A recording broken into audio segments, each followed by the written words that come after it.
नंदिता सोचती अपने बेटे से कैसे कहे कि तुम्हारी पत्नी ने तुम्हारे माता पिता को तुमसे अलग थलग करने के लिए एक अति आधुनिक और संभ्रांत तरीका खोज निकाला है। तुम्हारे घर में उसे हमारी उपस्थिति बिल्कुल सहन नहीं।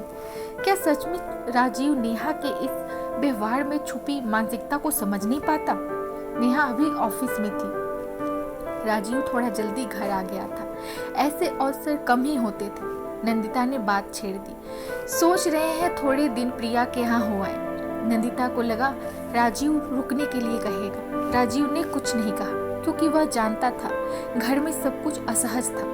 इससे पहले कि दिलों का तनाव बाहर आए, उनका जाना ही ठीक था। वह सोच रहा था जीवन भर का साथ तो पत्नी के साथ ही निभाना है। फिर उन दोनों का मन भी तो नहीं लग रहा।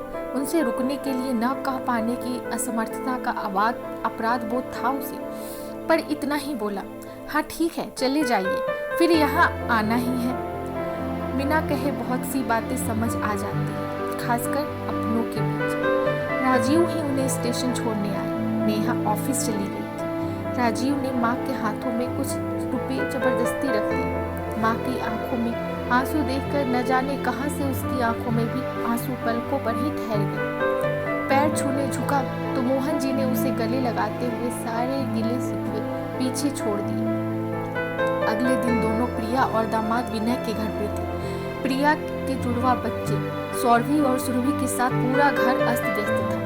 प्रिया की नौकरी की व्यस्तता और जुड़वा बच्चे आया बच्चों को संभालने में लगी रहती थी। घर की सफाई का किसी को ध्यान नहीं था। आते ही नंदिता ने बेटी की गृहस्थी संभाल ली। घर का काया पलट हो गया। प्रिया की खुशी का तो ठिकाना ही न था। सब काम समय पे होने लगा। आया भी ज्यादा ध्यान से काम करने लगी। छोटे बच्चों की देखभाल नाना नानी की स्नेह छाया में हो रही थी। इस बात से प्रिया और विनय दोनों खुश थे। विनय ने सोचा अगर ये दोनों यहीं रह गए हैं तो आया की क्या जरूरत है।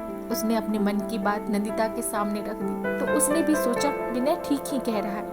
जो देखभाल घर के लोग कर सकते हैं वो नौकर कहाँ कर सकते हैं। जबकि मोहन जी का सोचना था कि इस उम्र में पूरी तरह से बच्चों को और घर का काम संभालना मुश्किल है, पर वे चुप रहे। धीरे धीरे घर और बाहर के सारे काम दोनों के कंधे पे आ पड़े। शुरू में तो मुंबई के खालीपन के बाद यह व्यस्तता उन्हें अच्छी लगी, फिर बोझ बनने लगी। आया के जाने के बाद नंदिता अकेली कितना कुछ कर सकती थी। उसने स्वयं आगे बढ़कर सारी जिम्मेदारी ले ली थी। अब किसी से कहती भी तो क्या। प्रिया और विनय आराम से अपनी सामाजिक और सांस्कृतिक जरूरतों को पूरा करने में लगे रहते। हर शाम नंदिता या तो उन बच्चों के साथ दोस्तों की आवाभगत में लगी रहती या वे दोनों बच्चों से बेखबर होकर घूमते फिरते। प्रिया बिल्कुल भूल गई थी कि माँ सालों से अर्थराइटिस की मरीज है और पिता ब्लड प्रेशर के हैं और इस उम्र में इतनी व्यस्तता और जिम्मेदारियां उनके बस की बात नहीं। किसी ने भी नहीं सोचा कि रहने खाने की सुविधा ही जीवन का उत्कर्ष नहीं है।